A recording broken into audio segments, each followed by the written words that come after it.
Hello! Heto na ang number 7 itong araw ng aming room renovation, guys. Ayan, marami nang natanggal at nailabas ko na rin yung aking mga gamit.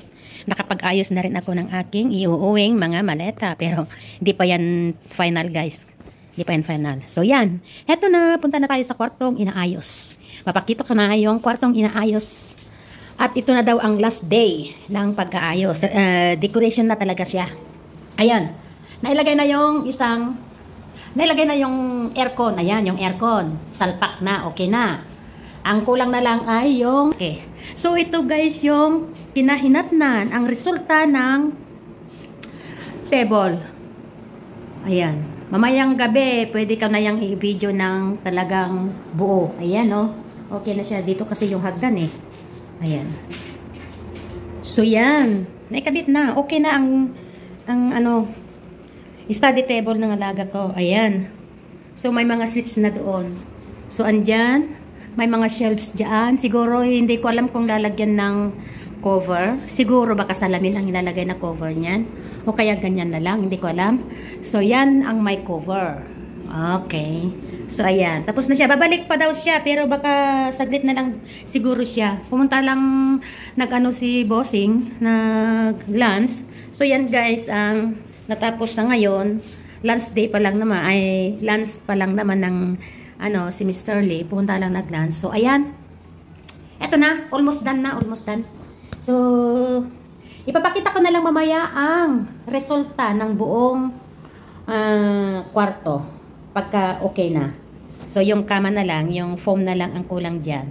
Pag naayos na yan, natanggal na lahat yan, may kabit na yung ilaw na yan, yan na lang siguro ang kulang. Sa palagay ko, hindi ko alam kung ano pang kulang dyan na babalikan ni Mr. Lee. So, yan guys.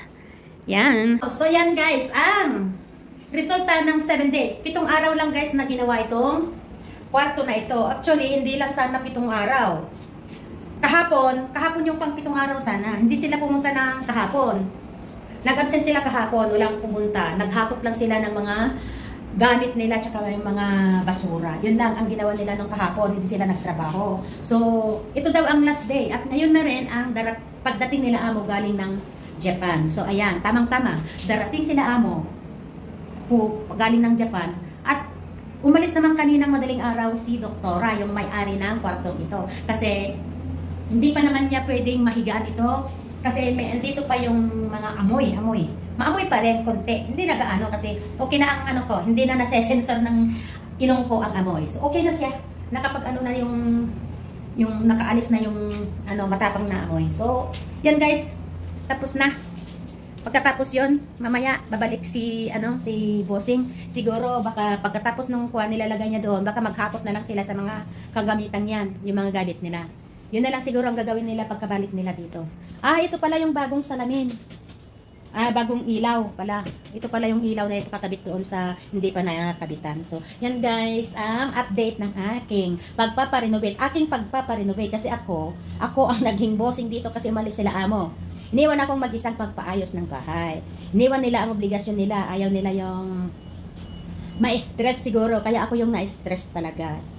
So yan, thank you for watching sa aking pag-update ng aming renovation. 7 days to be exact. 7 days tayo. Tinatanggal ko na yung mga balot dito. Mga kapit-kapit na nila. Tinatanggal ko na. Okay. Dami na ng plaster. Ayan. So, ayan. Sobrang hagal ko na. Hindi na ako nakapagpang na. Ayan o. Ang sige namin, nilabas ko na.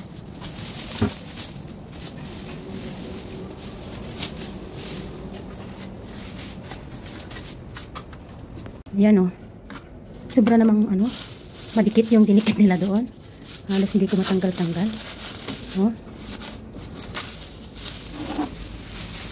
Nako.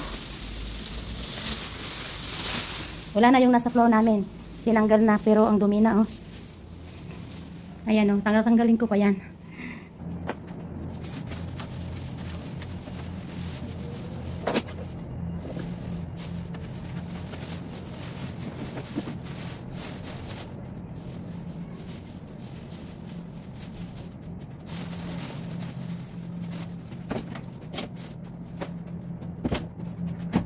Tapos na ko. Guys, tapos na. Linis na lang ang kailangan. Kaya slowly but surely naman ngayon ang aking paglilinis. So, tapos na. Tapos na ang decoration. Ganito lang naman. Sobrang simple yung ilaw, ganon. Ganon pa rin, ganyan yung dati. Tapos, ito yung bago. Ito yung nabago talaga. Tsaka yung headboard. Ayan, yung ganyan. Yung kama. Siya pa rin naman. Tapos ito, nabago yan. Meron siyang sabitan ng mga bags. Yan, sabitan ng bags yan ng aking alaga. Doktora.